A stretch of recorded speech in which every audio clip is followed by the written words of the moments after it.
Hi people, welcome to the Run Testers, and in this video we have got the latest bone conduction headphones from Shokz rivals Mojawa. These are the Mojawa HaptiFit TERRA, and they aim to do much more than simply soundtrack your run with haptic controls, Bluetooth and MP3 playback, built-in heart rate monitoring and AI coaching in the partner app. These bone conductors are part headphones, part fitness trackers, part smart coach. But can they really rival Shokz? And are they worth the £279 premium price tag? Well, I've hit the road, the pool and the gym to find out, and here is my Mojawa HaptiFit TERRA review.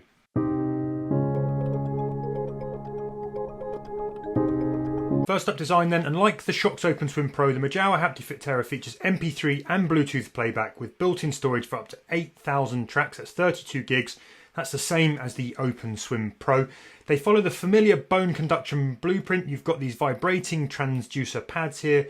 They hook over your ears, sit on your cheekbones, and leave your ears open, if you can put them on properly, whilst you're doing talking to the world around for that full safety and situational awareness. Now, the pads are connected by a titanium alloy neckband that's nice and flexible. It keeps things relatively light, but at 35 grams, these are a chunkier and heavier option than the 27 grams Shokz Open Swim Pro. One major difference from Shokz is that the bone conduction pads here also feature capacitive and pressure sensing haptic control pads. These also light up. The right pad here also has an optical heart rate sensor built into it. That's following on from the Sennheiser Momentum in offering an alternative way to track your running beats per minute on the move. Overall, these are well built with an IP68 rating that offers full dust and waterproofing. They'll survive in up to 2 meters of water for up to 2 hours. So that's a thumbs up for pool swimming, not open water swimming though. Battery life is listed as 8 hours. More on that though later.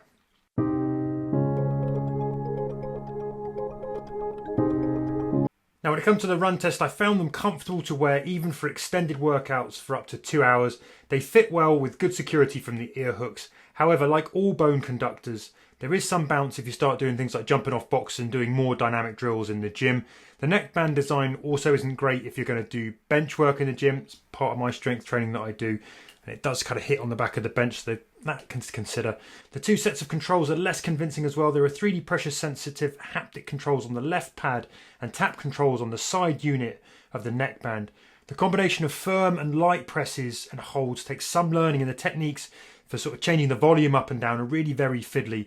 The response on the tap controls that's used to switch between MP3 and Bluetooth mode is also a bit hit and miss. And I couldn't toggle between those two playback modes in the app either. I didn't get that option. You can do that on the Shokz. Now, on connectivity, they feature Bluetooth 5.2 with support for 2 simultaneous pairings. That makes it easy to switch from phone to laptop and vice versa.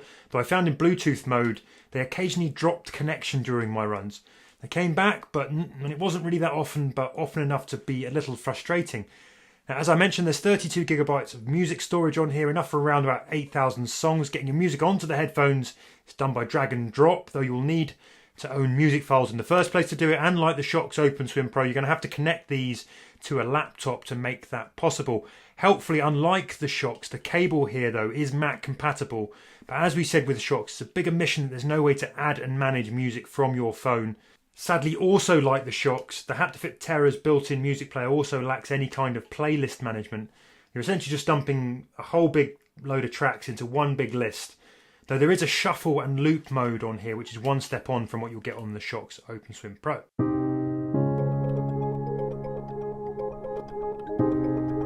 So let's talk about the run tracking and the fitness smarts. The Mojawa HaptiFit TERRA carries a hefty price tag, partly because you're paying for the heart rate tracking and coaching smarts that other headphones don't offer. Now, Mojawa isn't the first brand to stick an optical sensor in a pair of headphones. Sennheiser did it recently with the Sennheiser Momentum. JBL did it way back when they had a partnership with Under Armour. But in my experience, this never quite delivers. It rarely improves on the accuracy of the optical sensor you already have on your running watch. And it certainly doesn't match the accuracy of a chest strap. And that is here true with these headphones. In my tests, the heart rate accuracy was pretty poor. For example, I did a 1 hour run, an average of 7 minutes per kilometre, and that registered an average heart rate of 65 beats per minute. Now, that would be superhuman if it were true. My Polar H10 chest strap shows it was close to 116 BPM. That is accurate. Now, during the run, I could see that the Mojawa was locking my heart rate at 53 BPM for long periods of time. On another interval workout, it locked at 79 BPM and it gave me an average of 80 BPM for the whole session. Again, that's just way off what it was actually in practice. Now, even if the heart rate was reliable, the HaptiFit TERRA also doesn't broadcast heart rate. So there's a drawback here. You can't even use this instead of a chest strap. So while it's a nice idea to have built-in heart rate, this isn't a premium feature that I would pay extra for here. Now, what about the coaching smarts? Well, in theory, the partner app serves up automatically generated, allegedly AI-powered exercise plans for running. We've seen this stuff before, smart coaching. Now, to unlock the insights, you need to do an initial 15-minute run test. That's pretty standard benchmarking stuff. However, despite completing multiple runs, the Mojawa kept insisting that there was no valid running data to set my baselines. So I've so far been unable to unlock the plans. So I have no idea how good or bad they are once you get the other side of that. Now, I have a feeling this was as a result of my runs not logging a high enough heart rate. Sometimes you need a high heart rate to do that. But again, that's the fault of the sensor. I did the work. It just wasn't clocking it accurately. And that is a problem. In any case, even if it was working, if you're brand new to running, maybe this would be a useful feature. But if you run already, you own a Garmin, a Polar, a Coros, your Apple Watch, you already have the tools at your disposal that serve up smart training plans in one form or another. If you're already invested in one of those other platforms as well, that's where all your data's being fired. I don't think Mojawa is good enough really to make you want to switch. It doesn't do enough to make you go from Garmin over and use it instead. Which brings me to another bugbear. The Mojawa training app doesn't currently connect to any third-party apps, so you can't even record the data and then share that training data to your existing services like Strava and whatnot. Now, on the flip side, one thing I did find fairly useful, I can see how the instant audio and vibrating haptic feedback that you get here can help you target pace, cadence and heart rate. That might come in handy for some runners who want to work on those things.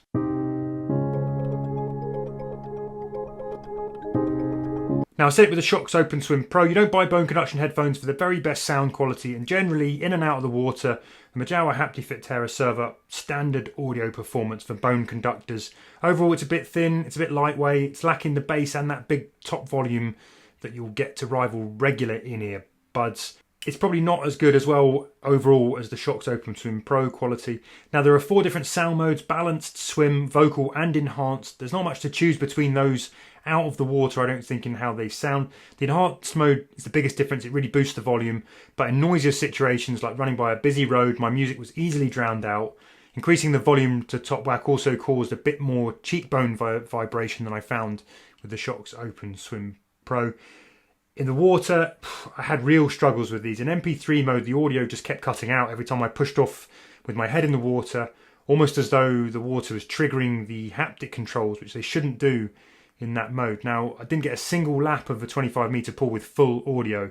For the fleeting moments where I did have sound, it was passable, not as good again as the Open Swim Pro, but if this worked consistently, it would be good enough to provide reasonable in-pool entertainment.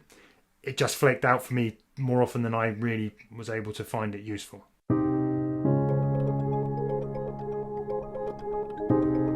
Battery life then, and on paper, the Mojawa HaptiFit TERRA claims 8 hours work run time at 75% volume. They don't break it down versus Bluetooth versus MP3 mode. Now, the rapid charge offers an hour and a half from 5 minutes on the plug, and I found that the auto on and off was good for sparing precious battery life. Take them off, put them down, they cut out. In my test, on average, a 1 hour run in Bluetooth mode with volume at 100% burned 20%. In MP3 mode, a 1 hour swim at the same top volume also burned 20%. So I think that's going to come up just short of the listed battery lifetime. Obviously, it's going to change if you lower the volume.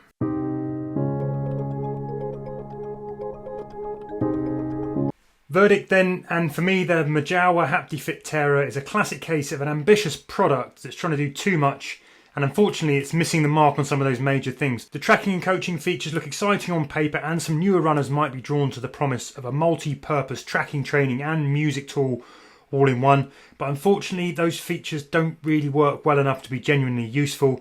You've probably got better training tools on your watch already. The MP3 sound struggled in the pool, and the fancy haptic controls are for me a little bit overcomplicated, and that makes it hard to justify the pumped up price for these. Take away the unreliable heart rate monitor and that temperamental AI coach, and you have a set of fitness swim run headphones that are generally sound. But if that's what you're after, then I think the Shokz Open Swim Pro offers all of that, but at £169 they're much cheaper, while the Mojawa Run Plus also offer that MP3 Bluetooth swim run capability for just shy of 160, so they're well worth a look as an alternative. So that's been my review of the Mojawa HaptiFit TERRA. I hope you found it useful. Don't forget to hit like if you did.